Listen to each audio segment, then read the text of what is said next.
ನಮಸ್ಕಾರ ವೀಕ್ಷಕರೇ, ಇವತ್ತು ಗಿಲ್ಲಿ ನಟ ಅಂತಂದ್ರೆ ಕರ್ನಾಟಕ ಅಲ್ಲ ಭಾರತ ದೇಶ ಆಚೆಗೂ ಕೂಡ ಒಂದು ಹಾಸ್ಯದಿಂದ ಪ್ರಸಿದ್ಧಿಯಾಗಿದ್ದಾನೆ. ಅದಕ್ಕೆ ಮೂಲ ಕಾರಣ ಏನಂತಂದ್ರೆ ಅವನು ಓದಂತ ಒಂದು ಹೈಸ್ಕೂಲು, ಆ ಹೈಸ್ಕೂಲು ಬಂದಿದೀವಿ ನೋಡಿ. ಇದೇ ಹೈಸ್ಕೂಲು ಬಂಡೂರು ಸಾರ್ವಜನಿಕ ಪ್ರೌಢಶಾಲೆ ಅಂತೇಳಿ. ಈ ಒಂದು ಶಾಲೆಯಲ್ಲಿ ಓದಂತ ಗಿಲ್ಲಿ ನಟ, ಇಲ್ಲಿ ಗಿಲ್ಲಿ ನಟ ಓದಿದಕ್ಕೆ ಇವತ್ತು ಇಷ್ಟೊಂದು ಪ್ರಸಿದ್ಧಿ ಬಂದಿದ್ದಾನೆ ನೋಡಿ. ಎಷ್ಟು ಜನ ಮಕ್ಕಳಿದ್ದಾರೆ. ಗಿಲ್ಲಿ ನಟ ಓದಿರೋ ಸ್ಕೂಲ್ಗೆ ನಾವು ಬಂದಿದ್ದೀವಿ. ಬನ್ನಿ ಅಲ್ಲಿರುವಂಥ ಟೀಚರ್ನ ಮತ್ತೆ ಮಕ್ಕಳನ್ನ ಮಾತಾಡ್ಸೋಣ. ಗಿಲ್ಲಿ ನಟನ್ಗೆ ಇಷ್ಟೊಂದು ಸ್ಪಾಂಟ್ ಆಗಿ ಮಾತಾಡುವಂತ ಟ್ಯಾಲೆಂಟ್ ಹೇಗ್ ಬರಕ್ ಸಾಧ್ಯ ನೋಡೋಣ ಬನ್ನಿ. ನಿಮ್ ಸ್ಟೂಡೆಂಟ್ ಏನ್ ಹವಾ ಈಗ ನಡೀತಾ ಇದೆಯಲ್ಲ, ಹೇಗೆ ಆ ರೀತಿ ಎಲ್ಲ ಮಾತಾಡ್ತಾ ಇದಾರೆ. ನೀವೇನ್ ರಿಯಾಕ್ಟ್ ಮಾಡ್ತೀರಿ? ಎಷ್ಟು ಖುಷಿ ಆಗುತ್ತೆ? ತುಂಬಾ ಖುಷಿ ಆಗತ್ತೆ. ಏನಿಲ್ಲಪ್ಪ ಅವ್ರಿಗೇನ್ ಆಶ್ಚರ್ಯ ಅಂದ್ರೆ, ನೀವು ಅವ್ರನ್ನ ಸಾಮಾನ್ಯವಾಗಿ ನಾನು ಆಟೋದಲ್ಲಿ ಓಡಾಡುವಾಗ ನಾವು ಯಾವ ಶಾಲೆಗೆ ಹೋಗ್ತೀವೇನೋ ಅಂತ ಗೊತ್ತಿರಲ್ಲ ಟೀಚರ್ಸ್ ಅಲ್ಲಿನ ಜನಗಳಿಗೆ. ಶಾಲೆ ಟೀಚರ್ ಅಂತಲೂ ಗೊತ್ತಾಗಲ್ಲ. ಈಗ ಯಾವ ಶಾಲೆ, ಅದ್ರಲ್ಲೂ ಸಹ ಗಿಲ್ಲಿ ನಟ ಓದಿದಂತಹ ಶಾಲೆಯ ಕನ್ನಡ ಶಿಕ್ಷಕರೇ ಇವರು ಅಂತಂದಾಗ ಅದು ತುಂಬಾ ಖುಷಿ ಆಗತ್ತೆ. ಹೌದೌದು. ಮೇಡಮ್ ನಮಸ್ತೆ, ತಮ್ಮ ಹೆಸರು? ನಮಸ್ತೆ, ಪ್ರಮೀಳಾ ಬಿಸಿ ಅಂತ ಹೇಳಿ. ಪ್ರಮೀಳಾ ಬಿಸಿ, ನೀವು ಈಗ ಸಾರ್ವಜನಿಕ ಸ್ಕೂಲು ಗಿಲ್ಲಿ ನಟ ಓದಂತ ಹೈಸ್ಕೂಲ್ ಟೀಚರ್ ನೀವು. ಹೌದು ಸರ್. ಏನ್ ಟೀಚ್ ಮಾಡ್ತೀರಿ ಮೇಡಮ್? ಕನ್ನಡ ಭಾಷೆ ಸರ್. ಕನ್ನಡ ನಮಗ್ ಬೇಕಾಗಿದ್ದೆ ನೀವು ಮೇಡಮ್. ಕರ್ನಾಟಕದಾದ್ಯಂತ ಹುಡುಕ್ತಿದ್ವಿ ಈ ಗಿಲ್ಲಿ ನಟನಿಗೆ ಇಷ್ಟೊಂದು ಟ್ಯಾಲೆಂಟು, ನಾನ್ ಸ್ಟಾಪ್ ಆಗಿ ಮಾತಾಡಕ್ಕೆ ಹೆಂಗ್ ಬರಕ್ ಸಾಧ್ಯ ಅಂತ. ಅವ್ರ ತಾಯಿ ಕೇಳ್ತಿದ್ವಿ, ಏನ್ ತಿನ್ಸಿ ಬೆಳೆಸಿದ್ದೀರಾ ಅಂತ. ಗೊತ್ತಿಲ್ಲ ಅಂದ್ರು. ಈ ಕನ್ನಡ ಭಾಷೆ ಅನ್ನೋದು ಪ್ರತಿಯೊಬ್ಬ ಸ್ಟೂಡೆಂಟ್ ಜೀವನದಲ್ಲೂ ತುಂಬಾ ಮುಖ್ಯ. ಆದ್ರೂ ಗಿಲ್ಲಿ ನಟನ ವಿಚಾರದಲ್ಲಿ ತುಂಬಾ ದೊಡ್ಡದಿದೆ. ನೀವು ಅವ್ನ್ ಏನ್ ಕಲ್ಸಿದ್ರಿ ದಯವಿಟ್ಟು ಹೇಳ್ಬಿಡಿ ಮೇಡಮ್. ಕರ್ನಾಟಕ ಜನತೆ ತುಂಬಾ ಕಾಯ್ತಿದ್ದಾರೆ ಅವ್ನ ಕ್ಯೂರಿಯಾಸಿಟಿನ. ಸರಿ, ಇಲ್ಲಿ ಅವನು 1ರಿಂದ 7ನೇ ತರಗತಿ ದಡದಪುರದಲ್ಲೇ ಓದಿದಂತದ್ದು. ನಮ್ಮ ಇಲ್ಲಿಗೆ ಅವನು 2011-12 ಸಾಲಿನಲ್ಲಿ ಅವನು 8ನೇ ತರಗತಿಗೆ ದಾಖಲಾಗಿದ್ದು. ಬಿಟ್ಟಿದ್ದು 13-14ನೇ ಸಾಲು. ಹಾಗಾಗಿ ಇಲ್ಲಿ ಅವನು ಶಾಲೆಗೆ ಬಂದಂತಹ ಸಂದರ್ಭದಲ್ಲಿ ತುಂಬಾ ಮುಗ್ಧತೆಯಿಂದ ಇದ್ದ ಹುಡುಗ ಅವನು. ಈಗಾಗ್ಲೇ ಅವ್ರ ಅಕ್ಕ ಅಣ್ಣ ಎಲ್ಲ ನಮ್ಮ ಶಾಲೆಯಲ್ಲೇ ಓದ್ಕೊಂಡು ಹೋಗಿದ್ದು.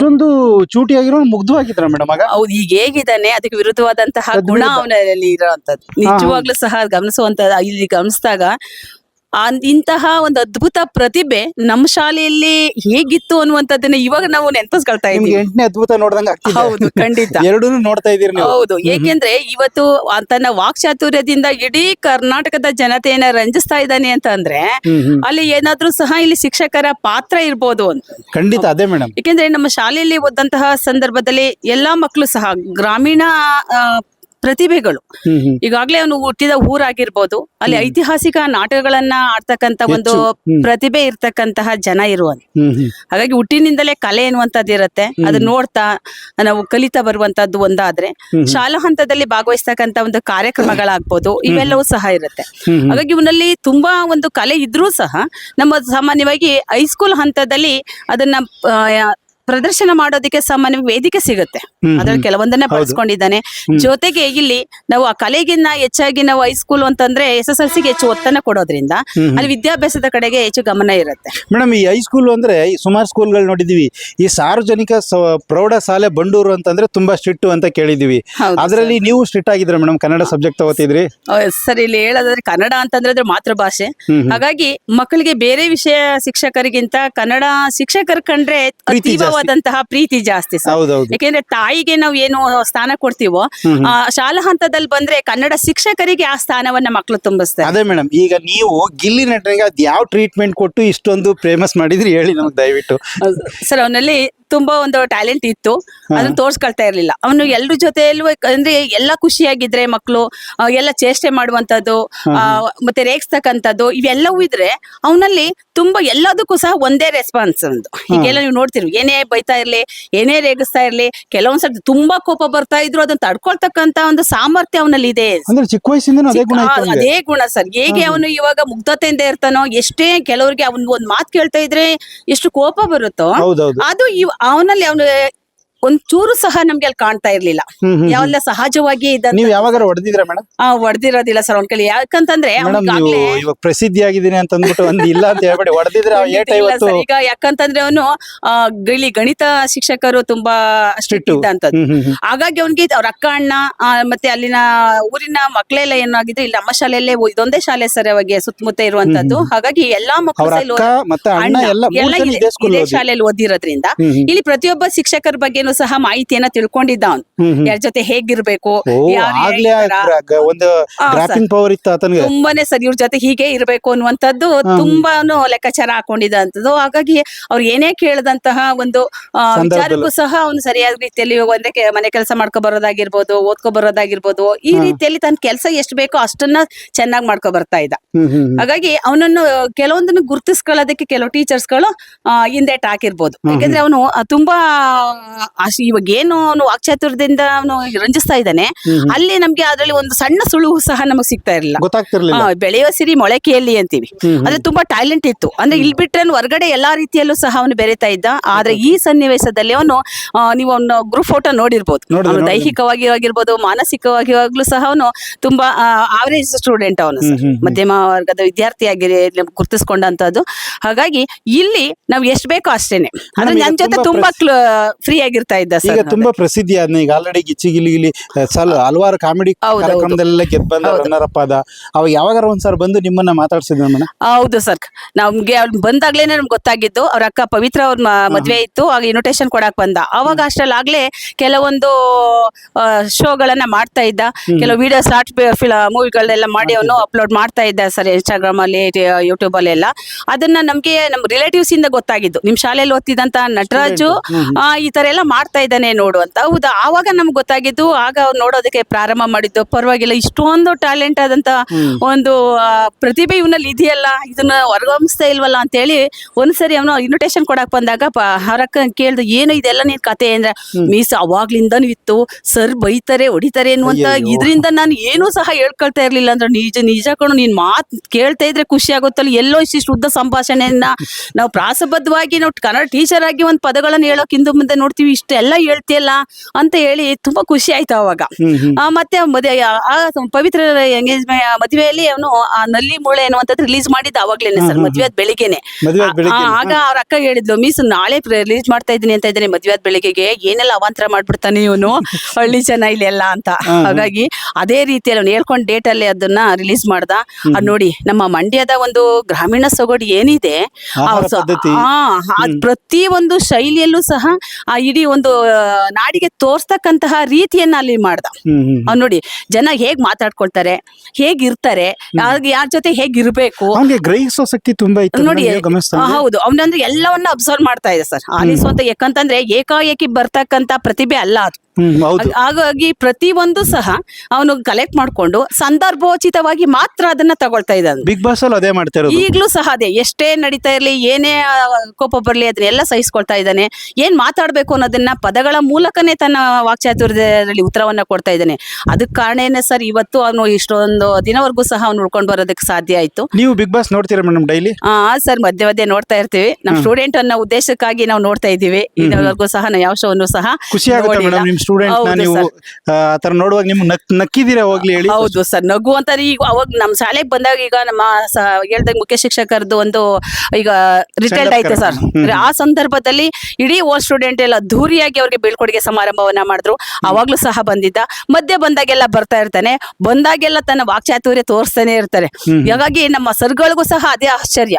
ಇವಾಗ ಇಲ್ಲಿ ಏನೂ ಸಹ ಗುರುತಿಸ್ಕೊಳ್ದೇ ಇರುವಂತ ಒಂದು ಪ್ರತಿಭೆ ಈ ರೀತಿಯಲ್ಲಿ ಬೆಳಿತಾ ಇದೆಯಲ್ಲ ಅಂತ ಹೇಳಿದ್ರೆ ಎಷ್ಟು ಖುಷಿ ಆಗುತ್ತೆ ಸರ್. ಈಗ ನಿಮ್ಮನ್ನ ಹೊರಗಡೆ ಹೋದಾಗ ನಿಮ್ಮ ಕೊಲೀಗ್ಸ್ ಆಗಿರ್ಬೋದು, ನಿಮ್ ಟೀಚರ್ಗಳು ಅಥವಾ ನಿಮ್ ಸಂಬಂಧಿಕರು ನಿಮ್ ಸ್ಟೂಡೆಂಟ್ ಅಂತ ಅಂದಾಗ ಯಾರು ಮಾತಾಡ್ಸಿದ್ರೆ ಎಷ್ಟು ಖುಷಿ ಆಗುತ್ತೆ? ಹೌದು ಸರ್, ತುಂಬಾ ಖುಷಿ ಆಗುತ್ತೆ. ಎಲ್ಲ ಹೇಳಿದ್ರೆ, ಈಗ ಗಿಲ್ಲಿ ನಟ ಅಂತ ಹೇಳಿದ್ರೆ, ಈಗ ಪ್ರಮಿಳಾ ಮಿಸ್ ಸ್ಟೂಡೆಂಟ್ ಅಂತಂದ್ರೆ ಅದು ಆಶ್ಚರ್ಯನೇ ಅದು. ಯಾಕೆಂದ್ರೆ ಈಗ ಹೇಳ್ತೀವಿ, ತಂದೆಯ ಆಸೆಯನ್ನ ಮಕ್ಳು ಈಡೇರಿಸ್ತಾರೆ, ಮಕ್ಳು ಬೆಳೆದದ್ ನೋಡಿ ತಂದೆಯನ್ನ ಗುರುತಿಸ್ತಾರೆ. ಹಾಗಾಗಿ ಶಿಕ್ಷಕರು ತಾವು ಅದೇ ಸ್ಥಾನದಲ್ಲಿ ಇರ್ತಾರೆ, ಮಕ್ಳು ಬೇರೆ ಬೇರೆ ಹಂತದಲ್ಲಿ ಉನ್ನತ ಹುದ್ದೆಯಲ್ಲಿ ಒಳ್ಳೆ ಹೆಸರನ್ನ ಮಾಡ್ತಾರೆ ಸರ್. ಅದೇ ಗುರು ಕಾಣಿಕೆ ಹೇಳಿದ್ರಿ. ಗುರು ಕಾಣಿಕೆ ಹೇಳಿದ್ರಿ. ಪ್ರಮೀಳಾ ಟೀಚರ್ ಸ್ಟೂಡೆಂಟ್ ಅಂತ ನಿಮ್ಗೆ ಯಾರು ನಿಮ್ ಕೇಳಿದ್ದುಂಟಾ? ನಿಮ್ನ ಯಾರು ಮಾತಾಡ್ಸಿದ್ರ ಸಂದರ್ಭ ಯಾವ್ದಾರು ಒಂದಿದ್ಯಾ? ಹೌದು ಸರ್, ಈಗ ಕೆಲವೊಂದು ಸಂದರ್ಭದಲ್ಲಿ ಹೊರಗಡೆ ಈಗ ಆಟೋದಲ್ಲೆಲ್ಲ ಮಳವಳ್ಳಿ ನಿಂತಿದ್ರೆ ಆಟೋ ಸ್ಟೂಡೆಂಟ್ಸ್ ಚಾಲಕರೆಲ್ಲ ಕೇಳ್ತಾ ಇರ್ತಾರೆ, ಮೇಡಮ್ ನಿಮ್ ಸ್ಟೂಡೆಂಟ್ ಏನ್ ಹವಾ ಹೀಗ್ ನಡೀತಾ ಇದೆಯಲ್ಲ, ಹೇಗೆ, ಆ ರೀತಿ ಎಲ್ಲ ಮಾತಾಡ್ತಾ ಇದಾರೆ. ನೀವೇನ್ ರಿಯಾಕ್ಟ್ ಮಾಡ್ತೀರಿ? ಎಷ್ಟು ಖುಷಿ ಆಗುತ್ತೆ? ತುಂಬಾ ಖುಷಿ ಆಗತ್ತೆ. ಏನಿಲ್ಲಪ್ಪ, ಅವ್ರಿಗೇನ್ ಆಶ್ಚರ್ಯ ಅಂದ್ರೆ, ನೀವು ಅವ್ರನ್ನ ಸಾಮಾನ್ಯವಾಗಿ ನಾನು ಆಟೋದಲ್ಲಿ ಓಡಾಡುವಾಗ ನಾವು ಯಾವ ಶಾಲೆಗೆ ಹೋಗ್ತೀವೇನೋ ಅಂತ ಗೊತ್ತಿರಲ್ಲ ಟೀಚರ್ಸ್, ಅಲ್ಲಿನ ಜನಗಳಿಗೆ. ಶಾಲೆ ಟೀಚರ್ ಅಂತಲೂ ಗೊತ್ತಾಗಲ್ಲ. ಈಗ ಯಾವ ಶಾಲೆ, ಅದ್ರಲ್ಲೂ ಸಹ ಗಿಲ್ಲಿ ನಟ ಓದಿದಂತಹ ಶಾಲೆಯ ಕನ್ನಡ ಶಿಕ್ಷಕರೇ ಇವರು ಅಂತಂದಾಗ ಅದು ತುಂಬಾ ಖುಷಿ ಆಗತ್ತೆ. ಹೌದೌದು. ಬಹಳ ಖುಷಿ ಆಗುತ್ತೆ ಮೇಡಮ್. ನಿಜವಾಗ್ಲೂ ಕೂಡ ನೋಡಿ, ನೀವು ಎಷ್ಟು ನಾನ್ ಸ್ಟಾಪ್ ಆಗಿ ನೀವು ಮಾತಾಡ್ತಾ ಇದ್ರಿ ಅಂದ್ರೆ ನಿಮ್ ಸ್ಟೂಡೆಂಟ್ ಅಂದ್ಮೇಲೆ ನೀವು ಗುರುಗಳು ಹೆಂಗ್ ಮಾತಾಡ್ಬೇಕಲ್ವಾ, ಹಂಗಾಗಿ ತುಂಬಾ ಖುಷಿ ಆಗುತ್ತೆ ಮೇಡಮ್. ಅಂತಂದ್ರೆ ಈಗ ಇಷ್ಟೊಂದೆಲ್ಲ ಪ್ರಸಿದ್ಧಿ ಹೊಂದಿದ್ದಾನೆ, Okay. ನಿಮ್ಮ ಸ್ಟೂಡೆಂಟ್ಗಳಿಗೆ ಆತನ ಒಂದು ಈ ಪ್ರಸಿದ್ಧಿ ಯಾವ ತರ ಪ್ರಭಾವ ಬೀರ್ಬೋದು ಮೇಡಮ್? ಸರ್ ಅಂದ್ರೆ ಈಗ ನಾವು ನೀವು ಪಾಠ ಮಾಡುವಾಗ ಅಷ್ಟು ಗಿಲ್ಲಿ ನಟನ ಬಗ್ಗೆ ಎಕ್ಸ್ಪ್ಲೈನ್ ಮಾಡ್ತೀರಾ? ಹೌದು ಸರ್, ನಮ್ ಸಾಮಾನ್ಯವಾಗಿ ನಮ್ಮ ಶಾಲೆಯಲ್ಲಿ ಒಂದು ವಿಶೇಷತೆ ಏನಪ್ಪಾ ಅಂತಂದ್ರೆ ಒಂದು ಸಾಂಸ್ಕೃತಿಕ ಕಾರ್ಯಕ್ರಮ ಅಂತೇಳಿ ಅದೇ ಫ್ರೈಡೆ ವೀಕ್ಲಿ ಪ್ರತಿ ಶುಕ್ರವಾರ, ಇವತ್ತಿಲ್ಲ ಸರ್ ಅಷ್ಟೇನೆ. ಇವತ್ತು ಸಹ ಹಿಂದಿ ಕಂಠಪಟ್ಟ ಸ್ಪರ್ಧೆ ಇತ್ತು. ಮಕ್ಕಳು ಕಡಿಮೆ ಇರೋದ್ರಿಂದ, ಹಬ್ಬದ ವಾತಾವರಣ ಇರೋದ್ರಿಂದ ಅದನ್ನ ನಾವೇನ್ ಮಾಡ್ತೀವಿ ಹತ್ರ ಬಂದಿರೋದ್ರಿಂದ ಇವತ್ತು ಲೇಟರ್ ಮಾಡಿ ನೆಕ್ಸ್ಟ್ ವೀಕ್ ಹಾಕೊಂಡಿದೀವಿ. ಪ್ರತಿ ಒಂದು ವಾರನೂ ಸಹ ನಾವು ಒಂದೊಂದು ಕಾರ್ಯಕ್ರಮಗಳನ್ನ ಮಾಡ್ತೀವಿ. ಜನಪದ ಗೀತೆ ಸ್ಪರ್ಧೆ ಒಂದಿನ, ಭಾವಗೀತೆ, ಭಕ್ತಿಗೀತೆ ಆಗಿರ್ಬೋದು, ದೇಶಭಕ್ತಿ ಗೀತೆ ಆಗಿರ್ಬೋದು, ಆಸುಭಾಷಣ ಸ್ಪರ್ಧೆ ಆಗಿರ್ಬೋದು, ಹೌದು, ಮಿಮಿಕ್ರಿ. ಅದೇ ಗಿಲ್ಲಿ ನಟನಿಗೆ ಪ್ಲಸ್ ಪಾಯಿಂಟ್ ಆಗಿರ್ಬೋದು. ಹೌದು ಸರ್, ಯಾಕಂದ್ರೆ ಇದು ವೇದಿಕೆ ಇದು. ಹಾಗಾಗಿ ಆ ಮಕ್ಕಳು ವೇದಿಕೆ ಭಯವನ್ನ ನಿವಾರಣೆ ಮಾಡ್ಲಿ ಅನ್ನೋ ಉದ್ದೇಶದಿಂದ ಈ ಕಾರ್ಯಕ್ರಮ. ಇವತ್ತಿಗೂ ಸಹ ನೀವು ಬಂದಿದ್ರೆ ಇದ್ದಾಗ ಬಂದಿದ್ರೆ ಗೊತ್ತಾಗ್ತಾ ಇತ್ತು. ಮಕ್ಕಳಿಗೆ ಈ ಕಾರ್ಯಕ್ರಮವನ್ನ ನಡೆಸ್ಕೊಡ್ತಾರೆ ಸರ್.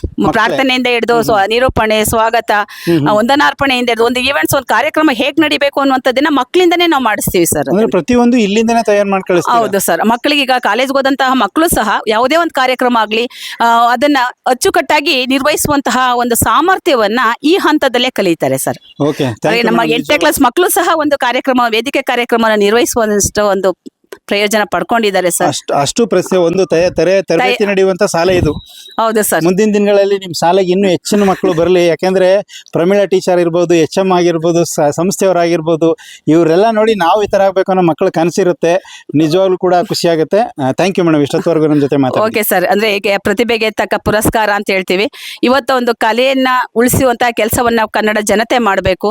ಹಾಗಾಗಿ ಆ ಪ್ರತಿಭೆಗೆ ಗೌರವ ಸಿಕ್ತು ಅಂತಂದ್ರೆ ಅದು ಇನ್ನೂ ಸಹ ಉನ್ನತವಾಗಿ ಬೆಳೆಯೋದಕ್ಕೆ ಅವಕಾಶ ಆಗುತ್ತೆ. ಹಾಗಾಗಿ ಕಲೆ ಯಾರ ಒಂದು ಸೊತ್ತು ಅಲ್ಲ ಸರ್, ಅದು ಸ್ವಯಾರ್ಜಿತವಾದಂತದ್ದು. ಹಾಗಾಗಿ ಅದು ಯಾರು ಸಹ ವಶಪಡಿಸ್ಕೊಳಕ್ ಆಗೋದಿಲ್ಲ. ಅದನ್ನ ಯಾರಾಗಿದೆ ಅನ್ನೋದು ಅದು ನಾವು ಗುರುತಿಸ್ಬೇಕಾದಂತಹ ಒಂದು ಗುಣ. ಏಕೆಂತಂದ್ರೆ ನಮ್ ಕಷ್ಟಗಳನ್ನ ಹೇಳ್ಕೊಂಡ ತಕ್ಷಣನೇ ಅದು ಪರಿಹಾರ ಆಗಲ್ಲ, ಅದು ಬಹಳ ಮುಖ್ಯ. ಹಾಗಾಗಿ ನಮ್ಮ ಟ್ಯಾಲೆಂಟ್ ಅನ್ನ, ನಮ್ಮ ಕಲೆಯನ್ನ ಪ್ರದರ್ಶನ ಮಾಡೋದು ಒಂದು ಒಳ್ಳೆ ಉದ್ದೇಶ ಇರೋದ್ರಿಂದ, ಹಾಗಾಗಿ ನಮ್ಮ ಸಮಸ್ಯೆಗಳನ್ನ ಹೇಳ್ಕೊಂಡು ಜನರಲ್ಲಿ ಸಿಂಪತಿ ಗಿಟ್ಟಿಸ್ಕೋಬೇಕು ಅನ್ನುವಂಥದ್ದು ಅದು ತೋರ್ಪಡಿಕೆಯ ವಿಚಾರ. ಒಂದು ಒಳ್ಳೆ ಮಾತು ಹೇಳಿದ್ರಿ ಮೇಡಮ್, ಸಿಂಪತಿ. ಆ ಸಿಂಪತಿ ಪಡ್ಕೊಳಕ್ ಟ್ರೈ ಮಾಡಿದವರು ಮನೆಯಿಂದ ಹೊರಗಡೆ ಬಂದ್ಬಿಟ್ಟವ್ರೆ. ಹೌದು ಸರ್, ಖಂಡಿತ ಮಾತ್ರ ಮನೇಲಿ ಇದ್ದಾನೆ. ಹೌದು, ಇಲ್ಲಿ ನಾವು ಗುರುತಿಸ್ಬೇಕಾಗಿರೋದು ಹೀಗೆ ಹೇಳಿದ್ವಿ, ಒಂದು ಜಾತಿಯಿಂದಲ್ಲ, ಒಂದು ಧರ್ಮದಿಂದಲ್ಲ, ಅವನ ಒಂದು ಬಡತನದಿಂದಲ್ಲ, ಅವನಲ್ಲಿ ಇರ್ತಕ್ಕಂಥ ನಿಜವಾದ ಪ್ರತಿಭೆಯನ್ನ, ಒಂದು ಕಲೆಯನ್ನ ನಾವು ಗುರುತಿಸ್ಬೇಕು ಸರ್. ಆ ಕಲೆಗೆ ನಾವು ಬೆಲೆ ಕೊಡಬೇಕು ಹೊರತು ಆ ವೈಯಕ್ತಿಕವಾದಂತಹ ಪ್ರಾಬ್ಲಮ್ಗಳಿಗೆ, ವೈಯಕ್ತಿಕವಾದಂತಹ ಒಂದು ಸ್ಟೇಟಸ್ಗಳಿಗೆ ನಾವು ಗಮನ ಕೊಟ್ಟು ಅವರನ್ನ ಗೆಲ್ಸುವಂತಹ ಅವಶ್ಯಕತೆ ನಮ್ಗೆ ಇರಲ್ಲ. ನಿಜವಾದ ಪ್ರತಿಭೆ ಅಂತಂದ್ರೆ ಅಲ್ಲಿ ಏನಿದೆ ಅವನಲ್ಲಿ ಕಲೆ, ಅದನ್ನ ಹೊರಹೊಮ್ಮಿಸ್ಬೇಕು ಅನ್ನುವಂಥದ್ದು. ನೋಡ್ತಾ ಇದ್ರಿ ಈಗಾಗಲೇ ಬಿಗ್ ಬಾಸ್ ಅನ್ನ, ತೋರ್ಪಡಿಕೆ ಬೇಡ, ಅದರಲ್ಲಿ ಸಿಂಪತಿ ಗಿಟ್ಟಿಸ್ಕೊಳ್ಳುವಂಥದ್ದು ಏನೂ ಇರಲ್ಲ. ಈಗಾಗಲೇ ಅವನ ಬಗ್ಗೆ ಏನೇ ಒಂದು ಏನ್ ಹೇಳ್ತೀವಿ ಕುಂದುಕೊರತೆಗಳನ್ನ ಅವನ ಬಗ್ಗೆ ಹೇಳ್ಸುವಂಥದ್ದು ಎಲ್ಲರೂ ಮಾಡಿದ್ದಾರೆ, ನಿಂದಿಸಿದ್ದಾರೆ. ಆದ್ರೂ ಅವನು ಛಲವಾಗಿ ತಗೊಂಡಿದ್ದಾನೆ, ಯಾವುದಕ್ಕೂ ಸಹ ಅವನು ರಿಯಾಕ್ಟ್ ಮಾಡ್ತಾ ಇಲ್ಲ. ಇನ್ನು ಬೇರೆ ಅವನ ಸ್ಥಾನದಲ್ಲಿ ಬೇರೆ ಯಾರೇ ಇದ್ರು ಸಹ ಏನಾಗ್ತಾ ಇದು ಕೋಪ ಅನ್ನುವಂಥದ್ದು ಎಲ್ಲರಿಗೂ ಇರುತ್ತೆ ಸರ್. ತಕ್ಷಣಕ್ಕೆ ಹೇಳುವಂತದ್ದು ಕೆಲಸ ಮಾಡ್ಬೋದಾಗಿತ್ತು, ಅವನು ಅದನ್ನ ಸಹಿಸ್ಕೊಳ್ಳೋ ಅದು ದೊಡ್ಡ ಗುಣ, ಎಲ್ಲರಿಗೂ ಬರಲ್ಲ. ಯಾವ್ದಕ್ಕೂ ರಿಯಾಕ್ಟ್ ಮಾಡ್ತಾ ಇಲ್ಲ, ಅದು ತಾಳ್ಮೆ ಅಂತೀವಿ ಸರ್. ಅದು ರಕ್ತಗತವಾಗಿ ಬರ್ಬೇಕು. ಕನ್ನಡಿಗನಲ್ಲಿ ಇರ್ತಕ್ಕಂಥ ಮೂಲ ಕನ್ನಡಿಗನಲ್ಲಿ ಇರ್ತಕ್ಕಂಥ ಗುಣ, ಅದು ಸ್ವಾಭಿಮಾನ ಅಂತ ಹೇಳ್ತೀವಿ. ಅದಕ್ಕೆ ನಾವು ಯಾವಾಗ ಕೊಡ್ಬೇಕು ಅಂತಂದ್ರೆ ಪೆಟ್ಟು ಅಂದ್ರೆ ಸ್ವಾಭಿಮಾನ ಧಕ್ಕೆ ತಂದಾಗ ನಾವು ಮಾಡ್ಬೇಕು. ಅದರ ಛಲದಿಂದ ಗೆದ್ದು ತೋರಿಸ್ಬೇಕು. ಅದನ್ನ ತಕ್ಷಣ ನಾವು ರಿಯಾಕ್ಟ್ ಮಾಡಿದಾಗ ಅದು ಬೆಲೆ ಇರೋದಿಲ್ಲ ಸರ್. ಅದು ಕನ್ನಡಿಗರ ಪೌರುಷ ಸರ್, ಅದು ಕನ್ನಡ ಹುಟ್ಟು ಗುಣನೇ ಅಂತ ಹೇಳ್ತೀವಿ. ಅದರಲ್ಲಿ ಖಂಡಿತ ಸರಿ ಟೀಚರ್ ಇದಿಲ್ಲ, ಅದಕ್ಕೆ ಈ ಧೈರ್ಯ ಇದೆಲ್ಲ ಬರೋದಕ್ಕೆ ನೀವ್ ಹೇಳ್ಕೊಟ್ಟಿರೋ ಅಂತ ನಾನು ಇಲ್ಲ ಅಂದ್ರೆ ಹೇಳಿದ್ರ ಸರ್. ಈಗ ಅದ್ರಲ್ಲಿ ಅವ್ನಿಗೆ ರಕ್ತಗತವಾಗಿದೆ, ಊರು ಸಹ ಸಪೋರ್ಟ್ ಮಾಡಿದೆ, ಯಾಕೆಂದ್ರೆ ಜನ ಇದೆ. ಯಾಕಂದ್ರೆ ಈ ಕಲೆ ಈಗ ನಾವು ಸಾಮಾನ್ಯವಾಗಿ ಅದು ಕಲೆ ಬೆಳೆಯೋ ಸಿರಿ ಮೊಳಕೆಯಲ್ಲಿ ಅಂತ ಸರ್, ಎಲ್ಲವನ್ನ ನಾವು ನೋಡಿ ಕಲ್ತು ಬಿಡ್ತೀವಿ. ಅದು ನಾನು ಹಾಕ್ಬೇಕು ಅನ್ನುವಂಥದ್ದು ಇರತ್ತೆ.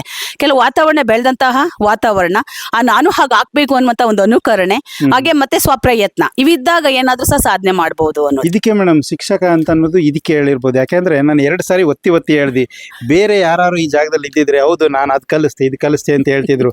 ಆದ್ರೆ ನೀವ್ ಹೇಳಿದ್ರಿ ಅವನ ರಕ್ತಗತವಾಗಿ ಬಂದದ್ದು. ಅವ್ರ ಮನೇಲಿ ಯಾರು ಕೂಡ ಕಲಾವಿದರಲ್ಲ, ಅವ್ರ ಊರಿನ ಜನ ಮಾಡಿದ್ದು. ಊರಿನ ಜನ ಹೇಳ್ತಾರೆ ಅವನು ನಮ್ಮೂರು ಕೀರ್ತಿ ತಂದುಕೊಟ್ಟ ಅಂತ ಹೇಳ್ತಾರೆ. ಅವ್ರ ತಾಯಿನೂ ಏನೂ ಇಲ್ಲ ಅಂತಾರೆ. ಆದರೆ ನಾನು ಕೇಳಿದ್ದು ಇದನ್ನೆಲ್ಲ ನಿಮ್ಮಿಂದ ಕಲ್ತಿದ್ದ ಅಂದಕ್ಕೆ ನೀವೆಲ್ಲೂ ಕೂಡ ಒಪ್ಕಲಿಲ್ಲ. ಅದಕ್ಕೆ ಇರಬೇಕು ಶಿಕ್ಷಕರು ಅಂದರೆ ಇವತ್ತು ಈ ಮಣ್ಣಲ್ಲಿ ರಕ್ಷಣೆ ಮತ್ತು ಗೌರವ ಇರುವಂಥದ್ದು.